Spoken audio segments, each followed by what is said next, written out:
reduction over the next 3 years. We're going to pay. Sir, excuse me, sir, could you go to the microphone? That way everybody can hear your question, and hopefully it's on. Nope. Mike, can you get that for us? I think he'll get it for you. Have you got that one on? Okay. Okay, all right. When you talked about total capital reduction over the next 3 to 4 years, reducing it by $1 million a year, so that 3 years from now we would have only the debt service on this facility. I believe you stated that. Yes. Okay, then you show total capital outlay for the next 5 years on the last slide. Anywhere from 700 to $1.5 million, okay? Is that all going to be paid off every year in our capital expenditures that we're going to collect so that we don't add to the long-term debt? Or will the long-term debt truly stay in the $3.5 to $5 million because we're adding this amount of capital to our debt, these major projects from the last slide? Well, I think we showed, like, for instance, next year, we're adding $1.5 million in capital projects. But you're still lowering the debt. That's still lowering the debt by $1 million with no additional borrowing. So once that debt starts going away, you basically have $500,000 less debt you need to pay in 2-3 years from now. Okay. But, Jonathan, why don't you go to the debt service But if you went slide. back to debt service, if you went back, there you're showing we're going to add $1 million to $1.5 million in capital every year. But when you went back to debt service, you said that by 2020 we will have paid off all but this particular debt in this building. Yes, sir. So my question is, in 2020, what kind of debt load are we going to have? Right there. Yeah, I know. I'm trying to get back there. I'm sorry. Right there. You're 3.6. Yes, sir. Because you're going to pay it down by $1 million. That's what you said. Mm-hmm. And you said that by 2020, that'll be our debt will be about whatever this building is left, $200,000. Well, Community center. At, That's what at you the said. end, at the end of 2017, it will only be $961,000. And you're not going to add to it with any of the capital projects in the next 3 years because they're going to be paid off during the year. We're not borrowing money to do the capital spend in the next 3 to 4 years. That all depends on what projects come in at one time. I can't say that for certain that we're not going to get additional debt in the next 3 years. That's what we'll be looking at, and we're definitely in 2017, we don't need to borrow any money to do what we have in the proposed budget. As we looked at 2018 and future years, we're going to have to look at that carefully. And we may determine that in order to do some of these projects, we do have to borrow money. And that may also say, okay, let's defer those projects. Let's not do it because we don't want to borrow money. So that's something that the Financial Advisory Committee will be looking at in 2017 as we get ready for the 2018 budget. And we'll do that every year and see what makes sense. Other questions? And I'm Bob Weber, I'm the general manager.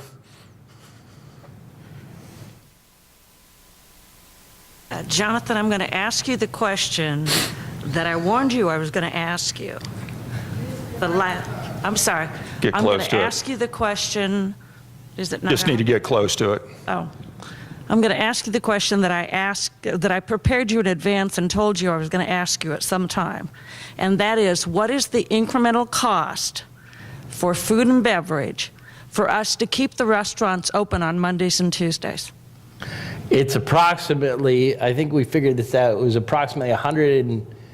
Yeah, we actually, for the month of September and October both, we saved about $8,000 to $10,000 by not being open Monday and Tuesday. So if you extrapolate that over the course of the year, you're looking at $100,000 in savings. So what is the incremental cost to our membership if we decide that we are okay with losing that money? What's it going to cost in our dues or in the cost of our meals so that we can keep these restaurants open so we can serve our community the full amount of days that we would like to have it open, perhaps? Mm-hmm. It's approximately another $2 on your dues per month. Or what would it cost in cover cost? Well, again, you're looking at probably $100,000 a year. Yeah. And this is where we get into the cost cutting versus cost efficiency. I understand that. This is a cost efficiency situation because what you find in our restaurants, Monday and Tuesdays are our slowest days of the week, okay? Number one. Number two, as we go into the slower season, the wintertime, our revenues drop from October to November, and I looked at analysis over the last 5 years, 40%, just in that 1 month. They drop another 10% going into December, and probably another 10% going into January and February. So it definitely doesn't make sense for us to be open Monday and Tuesday during the wintertime. Now, as we go into the springtime, we're going to take another look at that, and we may determine it does make sense to reopen starting maybe with Tuesday, and then see if it makes sense Monday as well. But as we go into the springtime, you've got Stonehenge open. So we've got a restaurant open Monday and Tuesday as we go into the springtime. But in the meantime, you are training our members and our visitors to go out of our community in order to get breakfast, lunch, or dinner on Mondays and Tuesdays. So my point is, I don't want to see our community focus strictly on the dollars when we're talking about food and beverage, which is an amenity, just like golf and tennis is. And part of the experience of being at Fairfield Glade for residents, for visitors, for potential buyers is that they have dining facilities for breakfast, lunch, and dinner within the community. So I want to make sure that the community is thinking about this. Not always is it in the best for the long term, because as a buyer comes in and they see a community that 2 days out of the week, and quite frankly 3 days because Sunday is just a brunch, there is no food service available in your community. If I was here looking to buy a house, I would look at that and think, does that mean this community's in financial problems? Which we are not. So I just want the community to think about the fact that food and beverage is an amenity. It deserves to be supplemented just like golf and racket club. It's part of the experience of living in a community.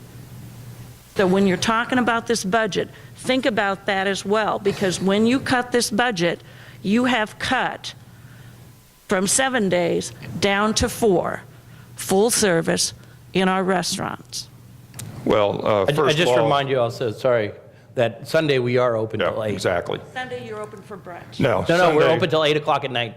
Yeah. I ate dinner Effective- there this Sunday. Yeah, effective the first weekend in November, because of being closed at Stonehenge, we now are open till 8 o'clock on Sundays. So we have the brunch till 1, and 11 o'clock we start a limited menu. So we're open 5 days a week. I'd like to Just get a little bit closer to the microphone. congratulate the member because I feel much the same way. I also in the discussion, you talked about revenues going down 40% or whatever. Right. I didn't hear anything that says that we can accommodate some part of that by changing the cost side. Is there an opportunity for us to meet her needs and my needs and not incur such a large cost? Well, the problem with food and beverage is, and really this is where I mean, obviously as you're open, every day you're open, you have the electricity costs and, you know, the water and all the fixed costs that you have. Unfortunately, with food and beverage, as with almost every amenity that we have in the club, your largest cost is labor. We're extremely labor intensive. So any additional days is basically labor. Can we reduce the labor cost by reducing the number of employees? Well, You we do reduce the that. number of employees, then you reduce the service offered. It's a catch-22. Yeah, in the wintertime, because of our revenues going down, we do reduce the number of employees because we don't need as many employees. So a lot of our part-time employees or seasonal employees, they fall by the wayside. So that's already going on. But we have some fixed cost for our salaried employees, as well as all the electricity and things of that nature. So we're already doing that. And in fact, last year, for example, in the 2 months, we lost 200,000 last year, okay? That was the best year we've had since I got here in 2011. 80,000 of that was in November and December. And that's just because our revenues dropped so dramatically, and we still have those fixed costs that we have to deal with. So that's part of the reason for, again, we have to run this like a business. And so any business that loses 40 to 50% of its revenues, they're going to start reducing their hours of operation, and that's what we've done. So now, also, Really, the business or something, you figure out a way to accommodate the revenue loss by reducing prices or offering different alternatives or smaller facilities. There are things that can be done, and maybe you've looked at them and maybe you haven't, I just don't know. But from my perspective, I'm disappointed that we haven't been able to resolve that issue. well, we've actually been doing that for the last 5 years. When I got here in 2011, Stonehenge was open year-round, breakfast, lunch, and dinner, okay? 2012, we eliminated breakfast because it didn't make sense as a business to have 2 places open for breakfast that are half full. So gradually over time, we've also reduced Stonehenge hours to no longer be open in the wintertime because, again, when your revenues are being dropped by 50%, it doesn't make sense to have 2 restaurants open in the wintertime. So we've been doing that over the course of time, and that's why we're able to have such a small loss last year. But this year, it's risen. So we're making adjustments for those rising costs. And we're going to try some new things next year to try and do that. So food and beverage, I know it's one of those areas that people really focus on. So we've been trying to focus on that every year to see if we can't get it more efficient to where we're losing less money. Now, I've said this to a number of people. If we were the only game in town, we were the only restaurant in Fairfield Glade, I'd be open 7 days a week, breakfast, lunch, and dinner, because it is an amenity for our residents and guests. But we've got a number of restaurants in Fairfield Glade. There's no reason for us to be all things to all people. So because we have other restaurants in Fairfield Glade, there's no reason for us to be open 7 days a week in the wintertime. I mean, there seems to me there should be a small opportunity. But I also wanted to answer, I do agree with what you said about all of the other, the other facilities that have been shut down and reduced. I mean, I think those make very good sense.